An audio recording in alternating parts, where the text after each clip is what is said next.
नमस्कार. आज दिनांक 31 जुलै 2026. आजच्या चालू घडामोडींच्या व्हिडिओमध्ये मी अभिजित तुमच्या सर्वांचं सहर्ष स्वागत करतो. आजच्या व्हिडिओमध्ये आपण छत्तीसगड राज्यातील द्विप्ती योजनेबद्दल पाहणार आहोत. तसेच राष्ट्रपती द्रौपदी मुर्मू यांच्या 4 वर्षांचा कार्यकाल पूर्ण झाल्याबद्दल सुरू केलेल्या योजनांबद्दल माहिती पाहणार आहोत. तसेच E0 FIR म्हणजे काय आणि मित्रांनो यामध्ये भारतामध्ये सध्या काय सुधारणा केली गेलेली आहे याबद्दल माहिती पाहणार आहोत. तसेच भारत हा जगातील तिसरा नाही तर दुसरा सर्वात मोठा सीफेअरर पुरवठादार बनलेला आहे याबद्दल प्रश्न पाहणार आहोत. तसेच PM सूर्यघर मोफत वीज योजनेसाठी ADB म्हणजे एशियन डेव्हलपमेंट बँकेने केलेली मदत किती आणि काय याबद्दल पाहणार आहोत. तसेच कोल्हापूरमध्ये सापडलेली मायक्रोपोरेलस कोल्हापुरेन्सिस नावाची बुरशी याबद्दल देखील महत्त्वाचे प्रश्न पाहणार आहोत. त्यामुळे जर तुम्ही पोलीस भरती, MPSC किंवा इतर कोणत्याही सरळ सेवा भरती परीक्षेसाठी तयारी करताय तर हा व्हिडिओ तुमच्यासाठी उपयुक्त राहणार आहे. त्यामुळे व्हिडिओ पूर्ण पहा आणि आवडल्यास व्हिडिओला लाईक करा आणि आपल्या मित्रांसोबत शेअर करा. सुरुवात करूयात आजच्या प्रश्नांना. पहिला प्रश्न, महिला नेतृत्वाखालील सौर उद्योजकतेसाठी द्विप्ती योजना कोणत्या राज्यात सुरू करण्यात आलेली आहे? या ठिकाणी पहा, द्विप्ती योजना या योजनेअंतर्गत महिला नेतृत्वाखालील सौर उद्योजकता वाढवली जाणार आहे. म्हणजे सौर उद्योजकतेमध्ये सोलर पॅनल बसवणाऱ्या उद्योजकांमध्ये महिलांचा समावेश व्हावा यासाठी द्विप्ती योजना आहे ती छत्तीसगड या राज्याने सुरू केलेली आहे. म्हणून पर्याय डी याचं उत्तर आहे. आपल्याला द्विप्तीचा फुल फॉर्म विचारला जाऊ शकतो तर उत्तर काय असणार आहे? द्विप्तीचा फुल फॉर्म काय आहे? Decentralised woman empowerment on energy and policy for transformative inclusion. आता पुढे मित्रांनो दुसऱ्या प्रश्नाकडे जाऊयात. फुल फॉर्मवर आपण पुढे देखील प्रश्न पाहणार आहे, त्याच्यामध्ये तो स्क्रीनशॉट काढून घ्या. दुसरा प्रश्न, राष्ट्रपती द्रौपदी मुर्मू यांनी राष्ट्रपती पदाची शपथ कधी घेतली? या ठिकाणी पहा, 25 जुलै 2022 ला राष्ट्रपती द्रौपदी मुर्मू यांनी भारताच्या 15व्या राष्ट्रपती म्हणून शपथ घेतलेली होती. त्यासोबतच त्या भारताच्या दुसऱ्या महिला आणि पहिल्या आदिवासी महिला राष्ट्रपती आहेत. पर्याय बी या प्रश्नाचं योग्य उत्तर असणार आहे. आपल्याला जर प्रश्न विचारला तर कोणता विचारला जाऊ शकतो? शपथ कधी घेतली? 22 जुलै 2025. राष्ट्रपती द्रौपदी मुर्मू या भारताच्या कितव्या राष्ट्रपती आहेत? तर 15व्या राष्ट्रपती आहेत. त्यासोबतच मित्रांनो त्या कितव्या महिला आहेत? तर दुसऱ्या महिला आहेत. पहिल्या महिला कोण होत्या? प्रतिभाताई पाटील होत्या. त्यासोबतच त्या कितव्या आदिवासी महिला राष्ट्रपती आहेत? तर त्या भारतातील पहिल्याच महिला आदिवासी राष्ट्रपती बनलेल्या आहेत. त्या कोणत्या आदिवासी समाजातून येतात, कोणत्या आदिवासी जमातीतून येतात त्याचं उत्तर तुम्ही मला कमेंट करून सांगायचं आहे. राष्ट्रपती द्रौपदी मुर्मू या कोणत्या आदिवासी समुदायातून आहेत? प्रश्न क्रमांक 3, राष्ट्रपती भवनातील 4 वर्ष पूर्ती उपक्रमात राहीचा फुल फॉर्म काय आहे? या ठिकाणी पहा, राही याचा फुल फॉर्म आहे राष्ट्रपती भवन ऍक्सेस अँड हेरिटेज इंटरकनेक्टर. ठीक आहे, म्हणजे पर्याय ए याचं उत्तर आहे. पुढे पाहूयात. प्रश्न क्रमांक 4, MHAच्या माहितीनुसार 2025 मध्ये सायबर आर्थिक फसवणुकीविरुद्ध किती E0 FIR दाखल झाल्या? या ठिकाणी पाहायचं आहे, MHAच्या माहितीनुसार 2025 पासून 2026 पर्यंत म्हणजे एका वर्षामध्ये जवळजवळ 12,000 पेक्षा अधिक आर्थिक फसवणुकीविरुद्ध E0 FIR दाखल झालेल्या आहेत. म्हणून याचं उत्तर पर्याय सी असणार आहे. ठीक आहे, पुढे पाहायचं. प्रश्न क्रमांक 5, E0 FIR प्रणालीत FIR कोणत्या राज्य किंवा केंद्रशासित प्रदेशात दाखल झालेले आहेत? त्या ठिकाणी पहा, आपल्याला काय विचारलंय? E0 FIR प्रणाली अंतर्गत सर्वाधिक FIR कोणत्या राज्य किंवा केंद्रशासित प्रदेशात दाखल झाल्या? तर या ठिकाणी पाहायचं आहे, क्रमानं पाहूया आपण. E0 FIR नुसार भारतामध्ये जवळजवळ 12,000 पेक्षा अधिक FIR दाखल झाल्या. त्यापैकी सर्वाधिक दिल्लीमध्ये होत्या 6,000 पेक्षा अधिक. ठीक आहे, दुसऱ्या क्रमांकाला चंदीगड 4,000 पेक्षा अधिक आणि मित्रांनो महाराष्ट्र यामध्ये फक्त 131 FIR दाखल झालेल्या आहेत. ठीक आहे, म्हणजे आपलं उत्तर काय असणार आहे? सर्वाधिक FIR दिल्लीमध्ये 6,000 पेक्षा अधिक. पुढे पाहूयात. प्रश्न क्रमांक 6, E0 FIR तक्रार दाखल करण्यासाठी कोणते पोर्टल किंवा हेल्पलाईन आहे? आता या ठिकाणी पहा, आपण काय पाहिलं? E0 FIR कशासंबंधित येतात? तर सायबर क्राईम किंवा आर्थिक फसवणुकीचा गुन्हा नोंद करण्यासाठी. कशी द्यायची आहे ती? तर ती ऑनलाईन द्यायची आहे. भारताच्या NCRP म्हणजे नॅशनल सायबर क्राईम रिपोर्टिंग पोर्टलवरून. आता हे पोर्टल कोणतं आहे? पोर्टल आहे cybercrime.gov.in. ठीक आहे, त्यासोबतच मित्रांनो एक हेल्पलाईन नंबर देखील दिला गेलेला आहे. त्याचा तो कोणता आहे? तर 1930. जर आपल्याला सायबर तक्रार द्यायची आहे तर आपण या वेबसाईटवर किंवा 1930 वर संपर्क करू शकतो. म्हणून आपलं उत्तर पर्याय ए असणार आहे. आता जर तुम्ही या अंतर्गत तक्रार दिली तर काय होईल, ही तक्रार तुमच्या जवळच्या पोलीस स्टेशनकडे जाईल आणि त्या ठिकाणी जाऊन तुम्हाला येत्या 3 दिवसामध्ये तिचं रूपांतर FIR मध्ये करावं लागेल. FIR चा फुल फॉर्म काय आहे तो तुम्ही मला कमेंट करून सांगायचा. FIR म्हणजे काय. पुढे पहा प्रश्न क्रमांक 7. त्रिपुरा सरकारने आर्थिक साक्षरतेसाठी कोणत्या संस्थेसोबत 3 MOU केले. आता या ठिकाणी पहा MOU म्हणजे सामंजस्य करार. त्रिपुरा सरकारच्या सिपार्ड म्हणजे state institute of public administration and rural development या संस्थेनं तसेच उद्योग आणि वाणिज्य संचालनालय तसेच कौशल्य विकास संचालनालय या 3 संस्थांनी एकत्र मिळून NSE म्हणजे नॅशनल स्टॉक एक्सचेंज सोबत सामंजस्य करार केलेला आहे. म्हणून पर्याय C याचं उत्तर आहे. पुन्हा एकदा पहा त्रिपुरामधील 3 संस्था कोणत्या आहेत ज्यांनी हा करार केला, तर त्रिपुरामधील सिपार्ड म्हणजे state institute of public administration and rural development तसेच उद्योग आणि वाणिज्य संचालनालय तसेच कौशल्य विकास संचालनालय या 3 संस्थांनी हा करार केलेला आहे. प्रश्न क्रमांक 8. बिमको ICS अहवाल 2026 नुसार भारत जगातील कितव्या क्रमांकाचा नाविक पुरवठादार देश बनलेला आहे. या ठिकाणी पहा बिमकोचा फुल फॉर्म काय, ICS चा फुल फॉर्म काय आपल्याला विचारला जाऊ शकतो. बिमकोचा फुल फॉर्म आहे Baltic and international maritime council आणि ICS चा फुल फॉर्म आहे इंटरनॅशनल चेंबर ऑफ शिपिंग. या 2 संस्थांच्या अहवालानुसार भारत हा जगातील 2ऱ्या क्रमांकाचा नाविक पुरवठादार देश बनलेला आहे. म्हणून पर्याय B याचं उत्तर असणार आहे. पहिल्या क्रमांकाला कोणता देश आहे, तर फिलिपिन्स हा देश पहिल्या क्रमांकाला आहे. भारत 2ऱ्या क्रमांकाला आहे. आणि मित्रांनो या अगोदर चीन, रशिया, इंडोनेशिया 2ऱ्या, 3ऱ्या, 4थ्या क्रमांकावर होते आणि भारत 5व्या क्रमांकावर होता. आता भारत हा चीन, रशिया आणि इंडोनेशियाला मागे टाकत 2ऱ्या स्थानावर जाऊन पोहोचलेला आहे. चीन 3ऱ्या स्थानावर आहे, रशिया 4थ्या आणि इंडोनेशिया 5व्या स्थानावर गेलेला आहे. ठीक आहे. पुढे जाऊयात आता. प्रश्न क्रमांक 9.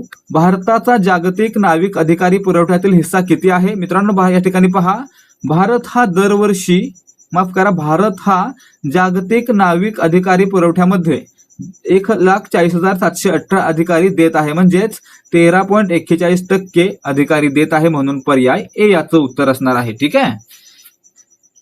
पुढे पहा प्रश्न क्रमांक 10. EDB ने PMSGMBY अंतर्गत रूफटॉप सोलरसाठी किती कर्ज मंजूर केले आहे. त्या ठिकाणी पहा PMSGMBY ही कोणती योजना आहे, तर प्रधानमंत्री सूर्यघर मोफत बिजली योजना.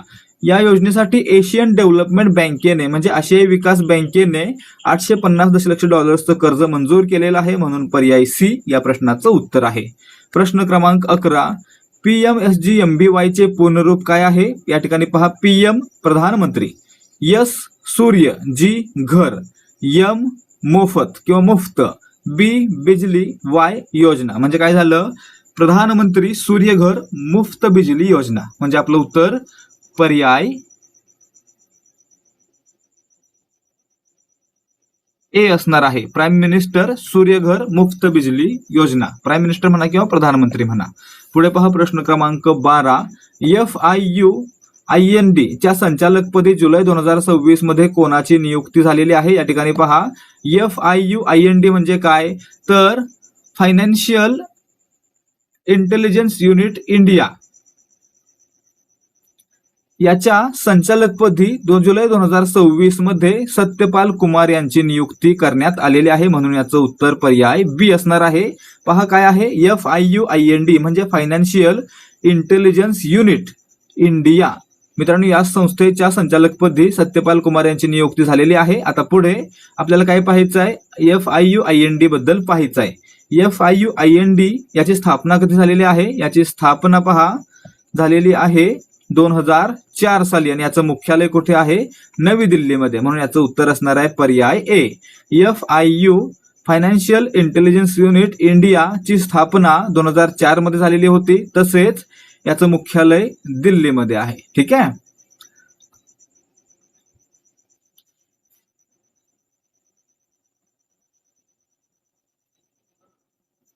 पुढे पाहूयात प्रश्न क्रमांक 14. CCI ने मंजूर केलेले गो डिजिट विलिनीकरण कोणत्या कायद्याअंतर्गत पहिले विलिनीकरण आहे? या ठिकाणी पहा, CCI न गो डिजिट विलिनीकरण मंजूर केलेलं आहे, जे सबका बीमा सबकी रक्षा ऍक्ट म्हणजेच विमा कायदेस दुरुस्ती ऍक्ट 2025 नुसार संमत करण्यात आलेला आहे. म्हणून याचं उत्तर पर्याय बी असणार आहे. पुढे पहा प्रश्न क्रमांक 15. गो डिजिट विलिनीकरणासाठी FAL कॉर्पोरेशनचा GDGIL मध्ये किती हिस्सा असणार आहे? मित्रांनो, गो डिजिटचं विलिनीकरण होणार आहे FAL कॉर्पोरेशन सोबत, आणि मित्रांनो या GDGIL मध्ये FAL कॉर्पोरेशनचा 57.28% इतका हिस्सा असणार आहे. म्हणून पर्याय सी या प्रश्नाचं उत्तर आहे. प्रश्न क्रमांक 16. मायक्रोपोरेलस कोल्हापुरेन्सिस ही नवीन बुरशी प्रजाती कोठे सापडलेली आहे? या ठिकाणी पाहायचंय, बुरशीची एक नवीन प्रजाती सापडलेली आहे कोल्हापूरमध्ये, कोल्हापूरमधील भुदरगड या तालुक्यामध्ये. आणि मित्रांनो, कोल्हापूरच्या नावावरूनच या बुरशीला मायक्रोपोरेलस कोल्हापुरेन्सिस हे नाव देण्यात आलेलं आहे. म्हणून आपलं उत्तर पर्याय बी असणार आहे. प्रश्न क्रमांक 17. मायक्रोपोरेलस कोल्हापुरेन्सिसचा शोध कोणी लावला? मित्रांनो, याचा शोध आहे तो कोल्हापूरमधील अंजली पाटील आणि योगेश पाटील यांनी लावलेला आहे. म्हणून आपलं उत्तर काय असणार आहे? पर्याय ए, डॉक्टर अंजली पाटील. दोघांचे नाव विचारले तर अंजली पाटील आणि योगेश पाटील. पुढे पहा प्रश्न क्रमांक 18. महाराष्ट्रात मायक्रोपोरेलस जीनसची ही कितवी नोंद आहे? या अगोदर पहा, महाराष्ट्रामध्ये मायक्रोपोरेलसची आधी एक नोंद होती, त्या नोंद होती मायक्रोपोरेलस ओबोवाटस या बुरशीची. आता मित्रांनो, दुसरी नोंद झालेली आहे मायक्रोपोरेलस कोल्हापुरेन्सिस याची. म्हणून आपलं उत्तर काय असणार आहे? महाराष्ट्रामध्ये ही दुसरी नोंद आहे. कितवी? दुसरी. पर्याय बी. पहिली कोणती होती? मायक्रोपोरेलस ओबोवाटस. ठीक आहे, असं वाचा. काय असेल ते असेल, वाटूस असेल, वाटस असेल, वॅटूस असेल, काही असेल. पुढे पहा प्रश्न क्रमांक 19. नवी दिल्ली लक्ष्मी योजनेअंतर्गत महिलांना दरमहा किती आर्थिक सहाय्य मिळणार आहे? या ठिकाणी पहा, दिल्लीच्या मुख्यमंत्री रेखा गुप्ता आहेत आणि त्यांनी दिल्लीमध्ये लक्ष्मी योजना सुरू केलेली आहे, ज्या अंतर्गत महिलांना दरमहा 2500 रुपये दिले जाणार आहेत. म्हणून पर्याय डी याचं उत्तर आहे. आता पुढे प्रश्न क्रमांक 20. दिल्ली लक्ष्मी योजनेसाठी पात्रता काय आहे? आता पात्रता काय असणार आहे? वय असलं पाहिजे 21 ते 60 दरम्यान, उत्पन्न असलं पाहिजे 2.5 लाखापेक्षा कमी. त्यासोबतच आणखी एक महत्वाची अट आहे, किमान 10 वर्ष दिल्लीमध्ये वास्तव्य असलं पाहिजे. लक्षात ठेवायचं आहे, 10 वर्ष वास्तव्य असेल तरच ती महिला या योजनेसाठी पात्र ठरणार आहे. म्हणून आपलं उत्तर काय असणार आहे? पर्याय बी. वय 21 ते 60, उत्पन्न 2.5 लाखापेक्षा कमी आणि 10 वर्षापेक्षा अधिक काळ दिल्लीचे रहिवासी. ठीक आहे. पुढे पहा प्रश्न क्रमांक 21. दिल्ली लक्ष्मी योजनेतील वितरणाचे पर्याय कोणते आहेत? आता पर्याय कोणते कोणते दिलेले आहेत? तर 2500 रुपये RD किंवा FD मध्ये जमा होतील, किंवा यापैकी 1500 रुपये RD किंवा FD मध्ये जमा होतील, तसेच 1000 रुपये त्या तुमच्या वॉलेटमध्ये दिले जातील. अशा प्रकारे मित्रांनो काय असणार आहे? तर एक मुदत ठेवीमध्ये हे पैसे ठेवले जातील पूर्णपणे, किंवा 1500 रुपये मुदत ठेवीमध्ये ठेवून 1000 रुपये तुमच्या खात्यावर दिले जातील. अशा प्रकारे या योजनेचं वितरण केलं जाणार आहे. म्हणजे आपलं उत्तर काय असणार आहे? पर्याय बी. 2500 रुपये मुदत ठेवीमध्ये दिले जातील, किंवा दुसरा पर्याय कोणता याला? यापैकी 1500 रुपये मुदत ठेवीमध्ये म्हणजे RD FD मध्ये आणि त्या 1000 रुपये तुमच्या डिजिटल वॉलेटमध्ये. ठीक आहे. पुढे पहा प्रश्न क्रमांक 22. द्विप्ती योजनेचा फुल फॉर्म काय आहे? द्विप्ती योजना कुणी सुरू केलेली आहे? छत्तीसगड सरकारनं सुरू केलेली आहे. याचा फुल फॉर्म काय आहे? Decentralised women empowerment on energy and policy for transformative inclusion. ठीक आहे. म्हणून पर्याय ए याचं उत्तर आहे. प्रश्न क्रमांक 23.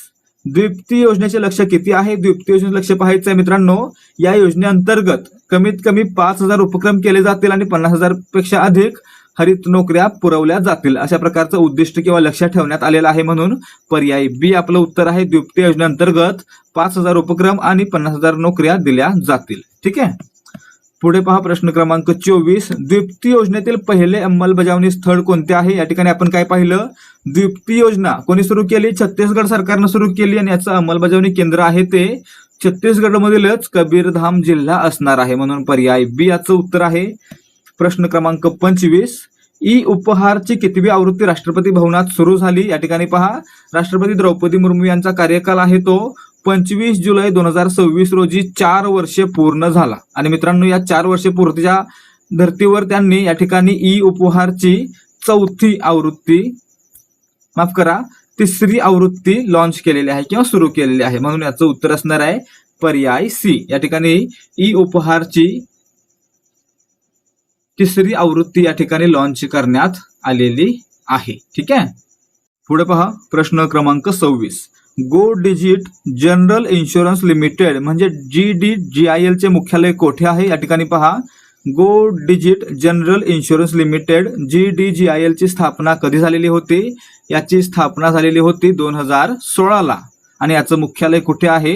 तर पुण्यामध्ये आहे. म्हणून आपलं उत्तर पर्याय बी असणार आहे. स्थापना 2016 साली आणि मुख्यालय पुण्यामध्ये. आणि मित्रांनो, यामध्ये गुंतवणूक करणारी संस्था कोणती आहे? तर GDGIL मध्ये गुंतवणूक करणारी संस्था आहे फेअरफॅक्स फायनान्शियल होल्डिंग्स. काय आहे? Fairfax financial holdings.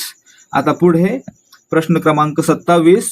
निलुंबू हे कोणत्या संस्थेचे संशोधन जनरल आहे? आता आपण काय पाहिलं? आपण वर पाहिलं की कोल्हापूरमध्ये मायक्रोपोरेलस कोल्हापुरेन्सिस नावाच्या नवीन बुरशीचा शोध लागला. आणि मित्रांनो, या बुरशीचा शोध लागलेला जो एक लेख होता तो निलुंबू नावाच्या जर्नलमध्ये प्रकाशित झालेला होता. आणि हे जर्नल आहे ते बॉटनिकल सर्व्हे ऑफ इंडिया म्हणजे BSI कडून प्रकाशित केलं जातं. म्हणून आपलं उत्तर काय असणार आहे? निलुंबो हे BSIचं म्हणजे बॉटनिकल सर्व्हे ऑफ इंडियाचं जर्नल आहे. म्हणून पर्याय बी या प्रश्नाचं उत्तर. अशा प्रकारे आपले आजचे प्रश्न समाप्त होत आहेत. जर तुम्हाला आजच्या प्रश्नांची उत्तर आणि स्पष्टीकरण समजलं असेल तर व्हिडिओला लाईक करा आणि याच प्रकारचे प्रश्नोत्तरांचे व्हिडिओ पाहण्यासाठी आपल्या चॅनलला सबस्क्राईब देखील करा. त्यासोबतच आपलं चॅनल आपल्या मित्रांसोबत शेअर करा. भेटूयात पुढच्या भागामध्ये. जय हिंद, जय भारत आणि जय महाराष्ट्र.